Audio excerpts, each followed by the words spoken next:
The people of Nepal have successfully carried out a revolution in their country. The revolution was largely carried out by the youths, the Gen Z. Now they have installed the first female prime minister in their country. Before her inauguration, they warned the president to appoint her as the prime minister. Failing to do that they will come after him.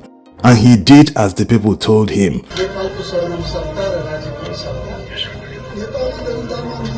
Mrs. Kaki was the first female Chief Justice of Nepal. Now she's broken another record as the first female Prime Minister.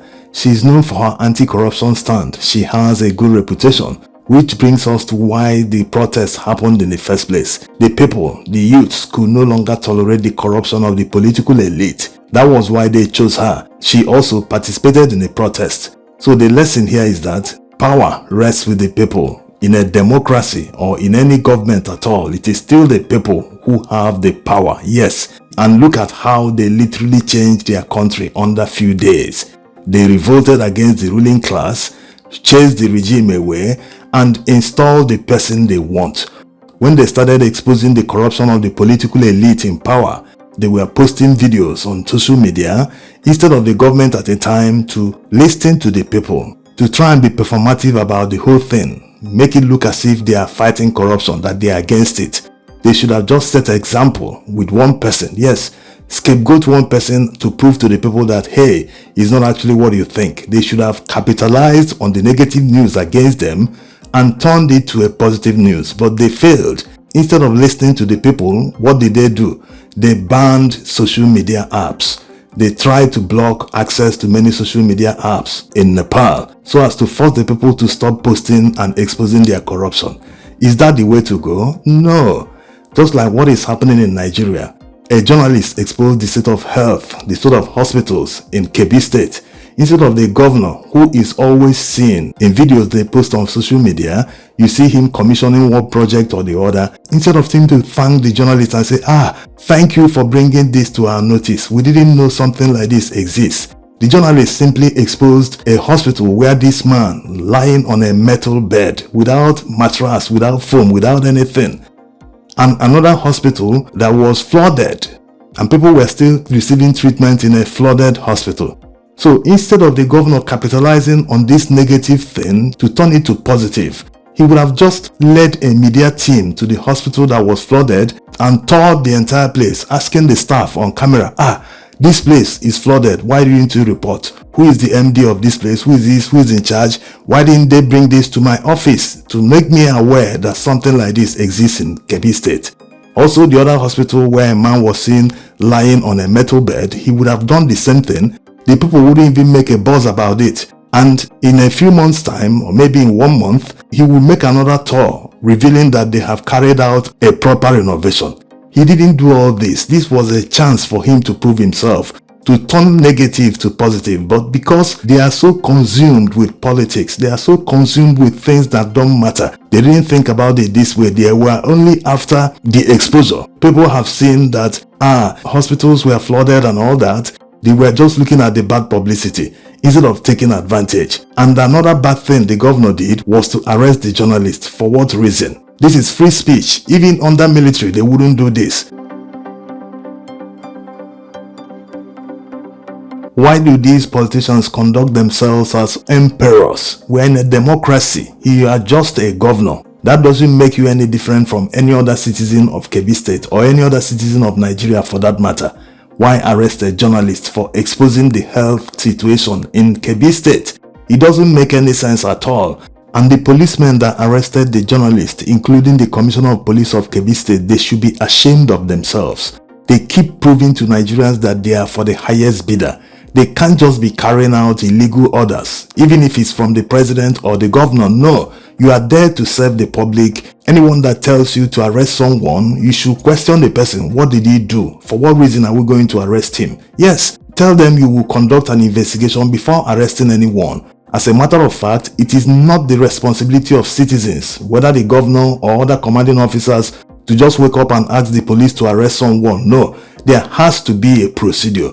There has to be a crime before the police can step in. No one should be calling police to order and telling them do this, do that. No, this is the crux of the problem in this country. Anyone that goes against the people in authority, they just invite police, go and arrest that person. They just use police to intimidate people. This should stop in this country. The reason these impunities, corruption, abuse of office, intimidation of citizens, assault on citizens, all these continue because Nigerians don't react to anything. They are so easygoing, they tolerate anything from politicians. That's why they are brazen in their corruption. That's why they are brazen in their impunity. They can do anything. They keep getting motivated to even do worse in the future because Nigerians don't react to anything.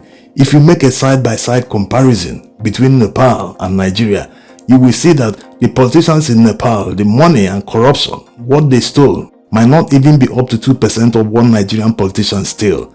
But imagine, the people of Nepal didn't hang around complaining about it. They simply took action, removed the corrupt politicians from power, installed someone they have hopes in, an anti-corruption fighter who will use her office to fight corruption. Corruption is the major reason many countries fail. They seem to be trapped in poverty despite the fact that they have enormous resources, despite the fact that they shouldn't have anything to do with poverty. But because of corruption and selfish interests of their leaders, they are perpetually trapped in corruption. They can't seem to transition from third world to even second world, not to talk of first world country. If the people of Nepal could unite and fight against the elites that are stealing from them, what about Nigeria, where the political elite have stolen more than $600 billion? Yes.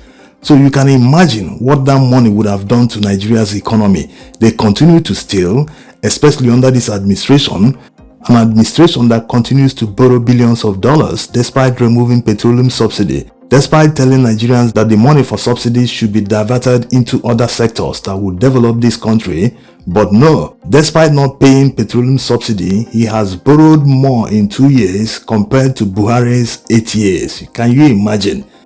Muhammadu Buhari implemented petroleum subsidy throughout its 8 years in power. He also borrowed from foreign financial institutions. He also printed an equivalent of $50 billion in Naira. But despite all he did, he still maintained a relatively stable economy compared to what we have now in Nigeria. Inflation has gone up by more than 200% compared to what was obtainable under Muhammadu Buhari. Are we going to talk about the price of petrol? It has gone up by more than 400%. What about exchange rate? It has gone up by more than 200%. The official exchange rate under Muhammadu Buhari was less than 500 naira to $1. The black market rate at the time hovered around 700 naira to $1. Now, under this administration, dollar at one point reached 1,900 naira to $1. It has come down a bit. It's now selling for about 1,500 naira to $1.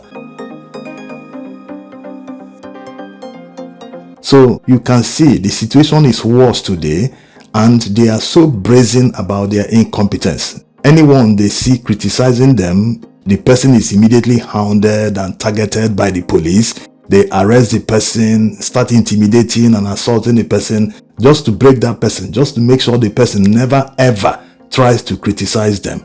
This isn't democracy, this is oppression. In fact, even when Nigeria was under the colony of Britain, they never treated Nigerians this way. So why should our own brothers be treating Nigerians this way? It doesn't make any sense.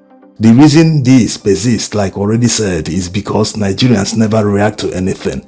The day Nigerians wake up and start reacting to their nonsense and start telling them to their faces, no, power belongs to the people, you can't treat us like animals. No. The very day Nigerians rise up to demand good governance, to tell politicians that they are not their slaves, you will see Nigeria will change. Politicians will sit up and start seeing Nigerians as their bosses, that they are the people they are working for, that they weren't elected to office to become emperors, to become kings. No, things will change. And looking at what happened in Nepal, it should motivate Nigerians that changing the country isn't actually hard.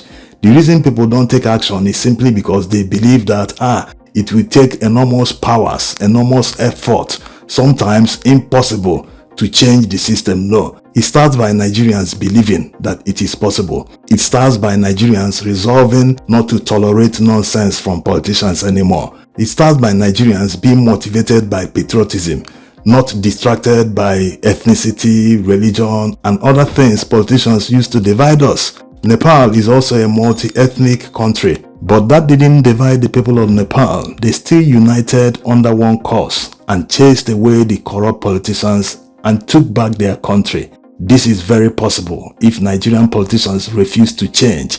If they continue with their brazen corruption and intimidation and assault on the intelligence of Nigerians, if they continue this way, then it means that they have not learned any lesson, and that revolution that has been brewing in Nigeria, it will only be a matter of time before it happens, not when.